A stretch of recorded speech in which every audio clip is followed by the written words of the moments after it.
Hey, welcome to my YouTube channel, Yvonne Wakefield. I'll be reading from chapter 14, Cowboys and Elves. And we've already learned from chapter 13, I found some help, poured some Pures at my cabin, we're all good. I'm working at the cabin and my brother shows up. And in the book I call him Mark. Actually, his name is Mario, which you will learn later on. So, Cowboys and Elves. When I was 14, my moral compass was as calibrated as a pinball machine, and I'd learned to inhale, and that scotch was a surefire way for me to warm my directionless soul. Since coming to the mountain, the closest I've gotten to drugs is antibiotics. The strongest thing I've had to drink is Taster's Choice instant coffee. Being drug and alcohol free on this mountain will become a habit. I just don't find a reason to seek an escape, alter my perspective, or distort the view of my surroundings. To survive here means keeping my wits sharp as a finishing chisel. To see myself through this wilderness course, I've got to keep steady as she goes over ground that would waste a stoner, trip a tibbler. Also, purposely, I do not read any literature that would unleash my imagination in a terrain where it can easily escape in the night or in sounds that register unseen.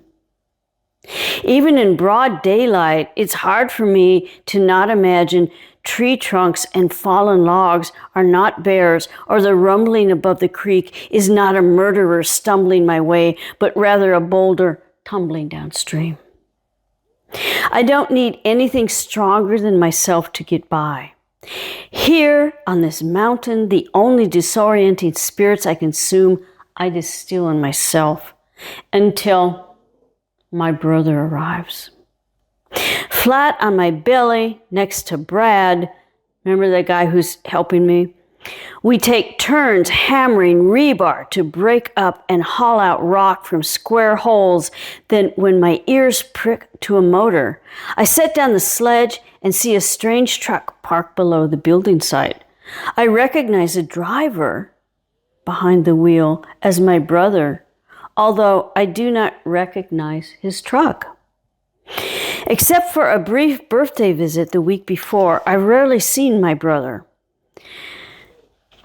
And I assume Mark is angry because Brad decided to work for me. Brad offered to work with me under his own volition.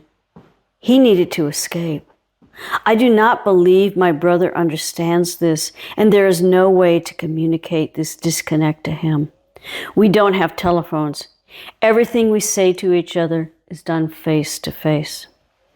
Mark stays seated behind the wheel of a metallic green Datsun pickup, and I walk down to greet him. The truck has that showroom's new smell I sense before I see a manufactured stickers glued to the driver's side window. Dealership plates advertise the truck is in pristine condition, as is the white plaster cast on Mark's right wrist. I broke it when I was driving off-road and went over a cliff, my brother explains as he cradles his wounded arm with the one in good working order. The 40 acres Mark bought was no deal. Remember, he bought that near my property. It was no deal. Even without a year-round spring, still it was cheap enough that he has money left to buy new vehicles to wreck. I put everything willed to me into this land and am left with only a little common sense, which I wish my brother would borrow. Tethered by a temper he forges by swinging or inhaling, my brother uses booze pot or whatever works to tend his anger to an ember uncontrollable white flame.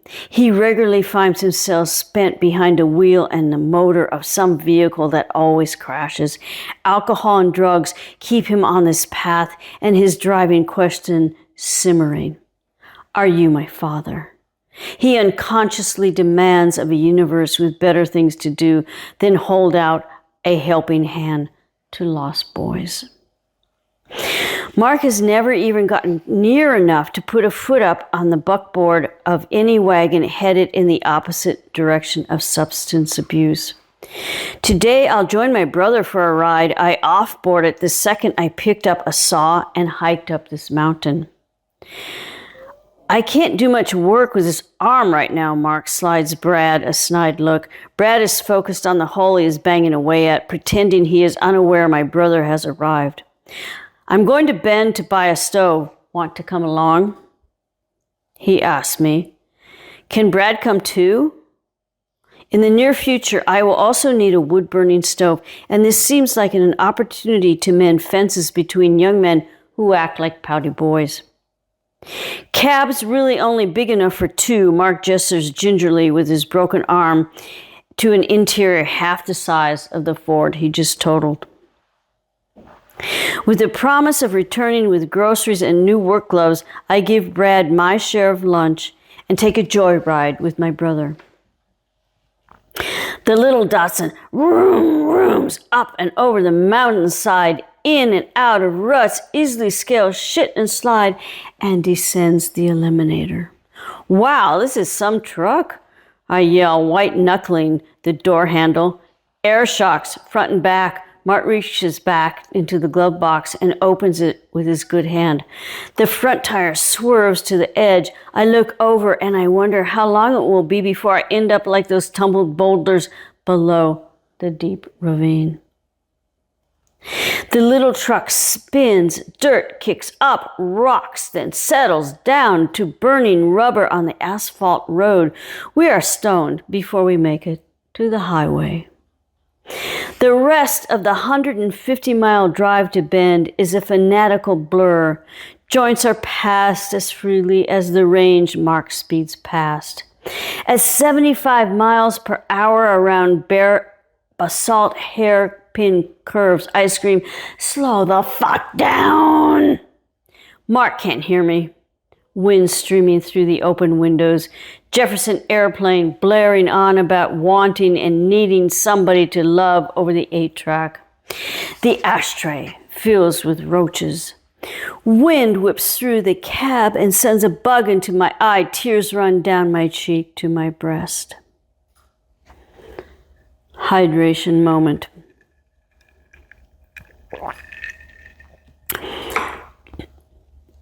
We stop at Redmond at an A&W more for the nostalgia behind the fast food franchise than its culinary flair. A lifetime before, if we did not walk up Nob Hill after Sunday Mass in San Francisco, my parents would take the three of us to an A&W, which we ranked higher than Shirley Temple's, Roy Rogers, and Sunday brunch at top of the mark.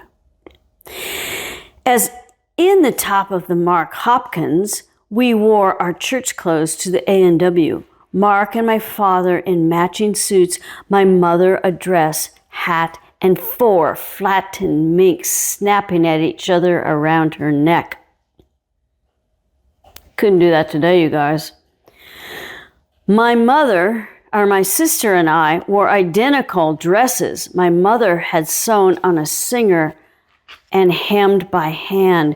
There were also bonnets and embroidered flowers on patent leathered shoes, and for the men, matching sports caps worn only on the drive, never to church, and ironed pocket scarves. My father docked the car at the drive-in, and we waited for the car hop, already knowing what we wanted. Eating in the car was a novelty, and lunch was as predictable as the family hierarchy. My mother ordered a mama burger, her daughters baby burgers. Following in his father's footsteps, my brother ordered a papa burger. French fries and frosty mugs of root beer came in the same ranking, though genderless sizes. Remember those, you guys? If you're old enough to be listening to this book. Okay, so those last miles before Redmond A&W, we have driven with the windows down open because the cab and its occupants have retained a certain air, and it's not regal. After those last sun-baked miles, it's a relief to be parked under the corrugated metal shade of the drive-in. A suntanned cutie, car hop about our age, sniffs as she stands behind the driver's window, orders with her pal in hand, even before Mark has set the emergency brake. What'll it be? She points to a menu mounted next to the car speakers, wrinkles her freckled face, sniffing out more than the showroom smell of the new car. Mark tips his cowboy hat and resumes the patriarchal order he will never resume. 3 Papa Burgers. Exercising the matriarchal lineage, I order a mama burger. For nostalgia's sake, I add in a baby burger. Maybe this simple act will bring back the family order. Then I look at how we are dressed, what we drive, and the ashtray and realize, what am I thinking? The thought of us being a proper family again is as wasted as my brother and me. While we wait for our orders, I pull out the most recent edition of Ms. Magazine. I bought it at a well-stocked convenience store where we'd stop for gas in Prineville. Put that down! Put that away! Mark sweats the magazine. People will think you're weird. The magazine falls to the floor. He picks it up, tosses it behind the bench seat, and then fishes around for roaches in the ashtray. Holding out a fat one, he determines it's meriting recycle. Mark opens his eyes wide, blinks, stares over my head. Just as quickly as he palms a roach, I twist to look at the car pulling up along my side of the truck. A convertible Eldorado with steer horns strapped to the orange hood parks beside my window. The driver of that elephant of a car, middle-aged man with jet black handlebar mustache, wears the typical pearl-snapped western-cut shirt, familiar around here, but the not-so-standard Mickey Mouse hat. Howdy, he says, and tips his ears. Ask him if he wants to buy a good magazine or read it, I whisper to my brother. Our food arrives, and Cutie clips a tray to Mark's side of the truck. He passes me a basket humped with 2 burgers and shiny fries. We eat in silence, our eyes focused straight ahead to keep our mind from roaming on the man next door. We order more root beer to go in cups empty of memories severed in the frosted mugs we've drained. And we leave behind a tip for Cutie. Mark reads an address written on a scrap of paper, and we continue on to find the stove store. Actually, parentheses, that A&W does still exist. People who've read this book tell me it does. I haven't been there, but it does. So, we're back on the road. So we find the only store in Bend, one of the biggest and bustling centers of commerce east of Oregon, Cascades, and each of us ordered a handcrafted cast iron stove for $280. For an extra $7 a piece, Jake, the man who makes the stove and can't believe the good fortune that has walked through his shop doors, will add rotating warming trivets. Jake promises to deliver these custom jobs for free if we cover his gas. We give him crudely drawn maps to our prospective home sites and then leave him with checks and trust. At J.C. Penney's, it's Penny, singular, not pennies. At J.C. Penney, I buy 4 pair of work gloves, 2 papa-sized and 2 baby-sized, and a soft green cotton work hat that fits my head to a T. At Safeway, we fill a shopping cart with deals we won't find at Chester's. Remember, that's the store in John Day, the only store. In the parking lot, I ride buckboard on the shopping cart as Mark pushes it, and I sing, "I want to get married," really holding on that note to the wind. A man sits on the curb next to the shopping cart return, head in hands, shaking not from cold on this hot afternoon. He looks down at that asphalt colored as him, the clothes he wears. Maybe he's looking down, hoping today he will find what he lost on the way to the parking lot, I think. "We should give him some money," I whisper behind my back as we secure the groceries in the truck bed. "I never give them money," says my brother. "They just use it to buy whatever gets them into trouble in the first place." Mark reaches into the grocery sacks and pulls out 3 cans of sardines from the two apples from the bag. I give them food instead. "You stay here," he says.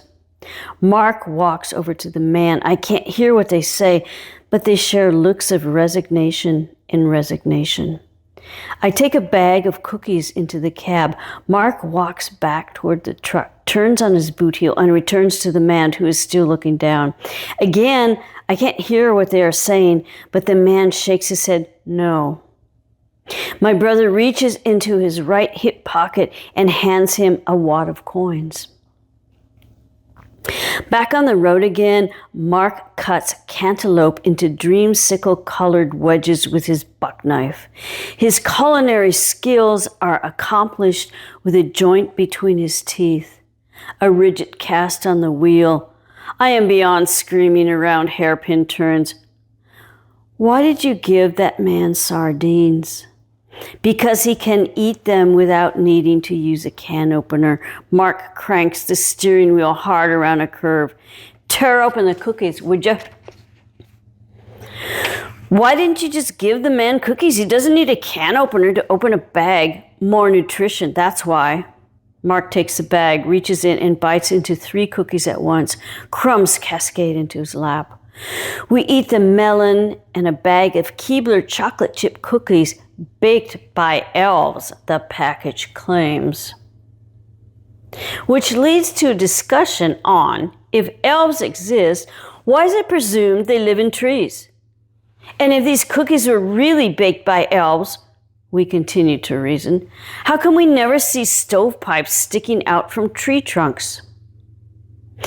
After the Keeblers are gone, Mark says, "One time in the Olympics, I was hiking in the Dozy Wallops." That's the Western Mountain Range. He takes a hit, holds it, and exhales. "I was taking a rest, leaning against an old oak, and I felt something move inside. Maybe it was leprechauns. I'm thinking Lucky Charms here, which makes me feel better than picturing my brother alone in a forest, imagining little man. No, it was elves. Leprechauns aren't real." Mark flips the ponytail he started growing after his recent road trip through Washington's Western Mountain Range when he started reading the first and the entire Tolkien series. Frequently, he reveals that Frodo is shadowing him. He hides his ponytail under a cowboy hat in John Day. Finding little merit in continuing this discussion on elves and leprechauns, I sing along with Country Joe and Fish on the 8-track. "Give me an F, F, give me a U, U." My brother joins in. We harmonize until the end of the song. "What's that spell?" We hold on to the last word for the universe to hear. "Hey, don't bogart," says my brother. I turn away from the window and hand Mark the joint I've been holding and let smolder long after the song ended. The Valerie is sweltering down when we return to John Day a bit after 7 p.m. We stop at Arco for gas. I'm in the ladies' room, refreshing up after a long, strange trip. Strange, because my brother and I are happy to be together. When I return from brushing snarls out of my hair, Mark is showing his new truck to a man I learn is Jed, a local logger. When I tell Jed I am building a log cabin, he gives me a long up and down look and asks, "You're the chick I heard about, the one building up Pine Creek?" "Yep." I give him a long look back, not quite as penetrating though. Jed invites us to his trailer to smoke and drink beer and meet his chick.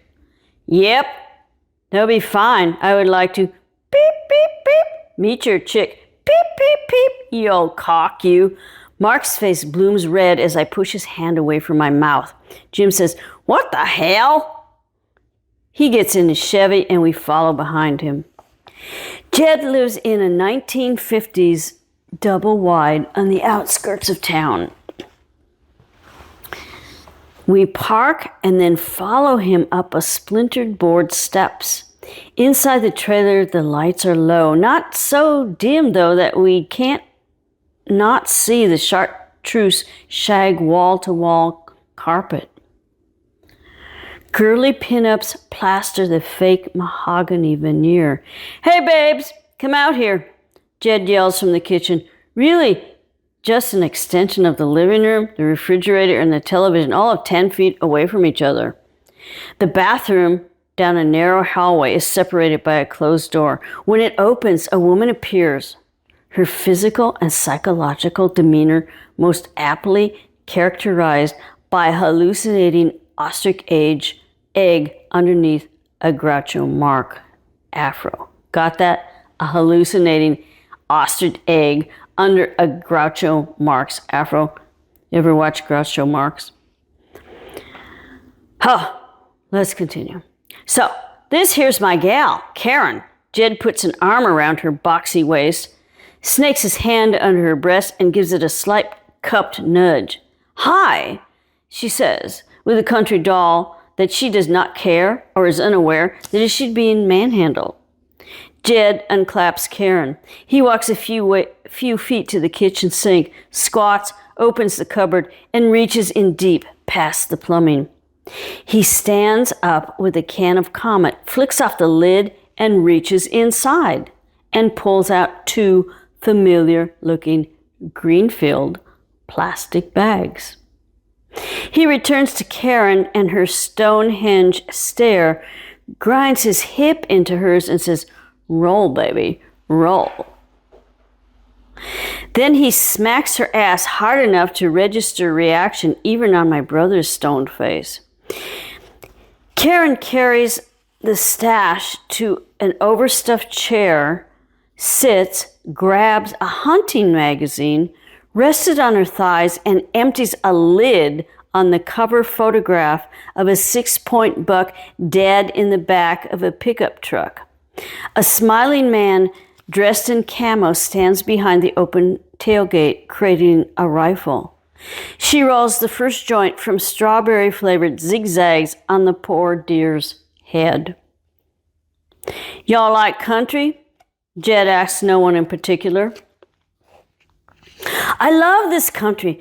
The valley, flora and fauna, the plateaus and rolling hills dotted with juniper, and the ponderosa, especially the old-growth ponderosa," I reply to no one in particular, wishing I was there instead of what I just described inside the seedy trailer. Jed gives me the "what in the hell" look again and slips in a Willie Nelson 8-track, turns it up so loud I don't hear 3 trucks pull up outside the trailer. Jed has also designated me a bong, and instructions to pack it tight, no seeds, no steps. I borrow a baggie from Karen as she sits on the floor next to me, and I am doing what I was told when the trailer door opens and 3 men in cowboy hats with saucer-sized belt buckles enter. Oh boy, cowboys, I think. Cowboys equal rednecks, and rednecks don't like hippies, which I don't resemble in my white Oxford shirt and chinos. Yet my current employment has pot-smoking hippie written all over me. Instinctively, I stash the bong between my closed knees. There's a better thing to put there. Jed says, as he snatches down and grabs the bong, its glass base grazing the inside of my thighs. He walks, bong in hand, toward the men, strikes a diamond match under the kitchen table, places the flame to the bowl, his mouth over the chamber, and draws deep. Bubbles, burp, out, gray smoke, rising. Shit! Jed exclaims and exhales. The cowboys take a step back, perhaps estimating the distance between the newly acquired vacancy between Jed and his brain cells. I've left Karen gainfully employed in the living room and stand beside my brother, both of us ill-fitting links in this rangy circle of good old boys. We lean into a linoleum table compacted with scummy Salisbury steak TV trays, butt-filled ashtrays, greasy glasses, and partially drained coffee mugs. The bong is passed. A single light bulb casts a bluish pallor over us. The cowboy with the least battered hat uncorks a crockery jug he has just pulled out from a brown paper sack. He looks at the handle, hooks it with his middle finger, flips it over his shoulder, tilts it, swigs, and swipes his mouth with the sleeve and smacks his lips, passes it to Jed. Whoa! Mother God frickin' hell! Jed's eyes water after his first swill. I enter into this composition of faces, lit eerily as Van Gogh's Potato Eaters. A smoking bong replaces a plate of steaming tubers, a whiskey jug, the teapot, and instead of sitting, we stand. I am just another character in a picture of simply placated desperation. The jug continues to be passed around along with a lot of bullshit. Only the BS comes my way. Finally, I ask for a drink. Oh, I am so sorry, says one of the cowboys, sporting the classiest tooled leather belt in the bunch. Thought you only asked a lady if she wanted Tipperillos. He jams his thumbs into the rim of his jeans, forefingers framing a buckle big and buffed, bright enough I'd use it to pluck my eyebrows if I had tweezers on hand at the moment.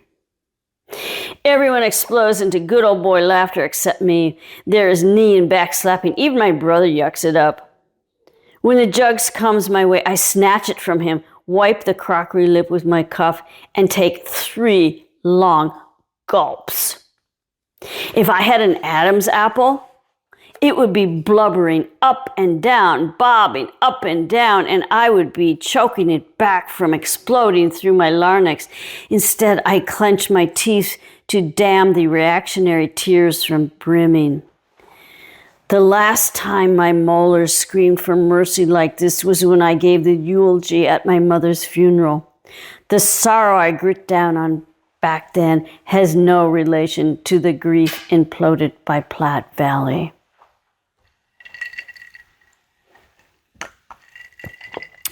I wait until I can find a voice in my throat that has surely been burnt to hell. Say, good shit.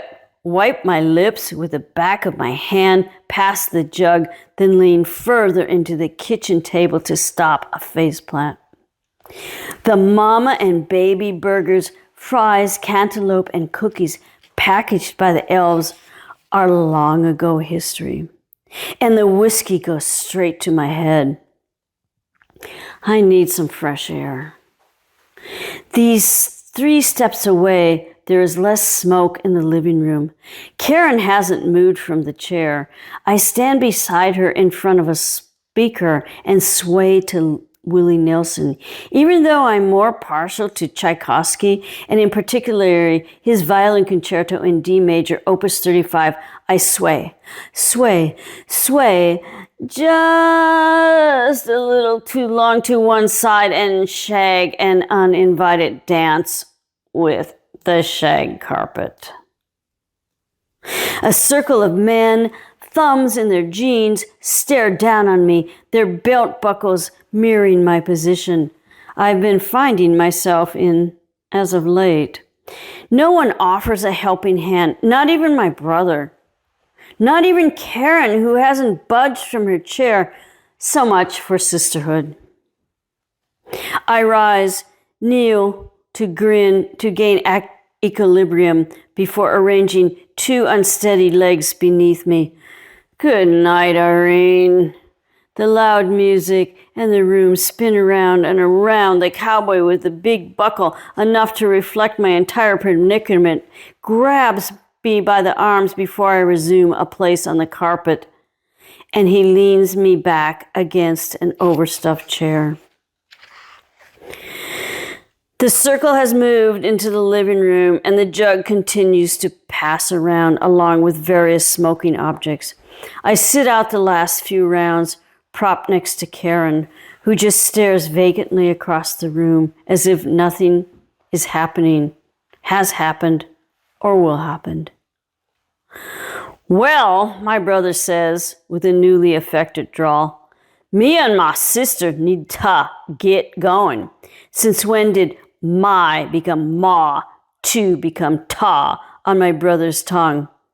Since this evening when we started hanging out with guys with red necks, calloused hands, and belt buckles big as their hearts. As I push open the ripped screen door, I hear the Platte Valley cowboy behind my brother say, I apologize for giving your sister that there whiskey. It's all right. She does what she wants, my brother says, and we leave the party. Mark refuses to drive me any further than the judge's meadow. That's like a mile below my property. Don't want to get stuck at this time of night. His newfound tenderness for a truck he will, in 4 months' time, wreck does not extend to his little sister. He leaves me with a full pack of supplies to hike 2 miles, well, actually it was 2 miles then, in the dark to the old cabin. Here, take it. He hands me an Army regulation flashlight and then drives off. So much for brotherhood. With enough THC in my system to give nearby hoot owls a combat high, I shuffle up and over the mountainside. If elves really did live in trees, they would be jolly on the spot, guiding me with a wee helping hand or two. The only things that cross my path are a mama and baby porcupine. They waddle past my light before the beam dims and dies. The last mile is traversed and crossed in pitch darkness. Brad in the old shack barely stirs when I crash through the door and trip over him with work gloves and a jar of Taster Choice that spill out of my pack as I fall face down. Luckily, this nocturnal landing is padded by my sleeping bag, which Brad has thoughtfully laid out. I unbuckle the pack, crawl inside, and zip up, a lopsided smile on my face as I think back on this day I happily shared with my brother. The days I quit believing in elves. The key word there for future books. That was a day I happily shared with my brother.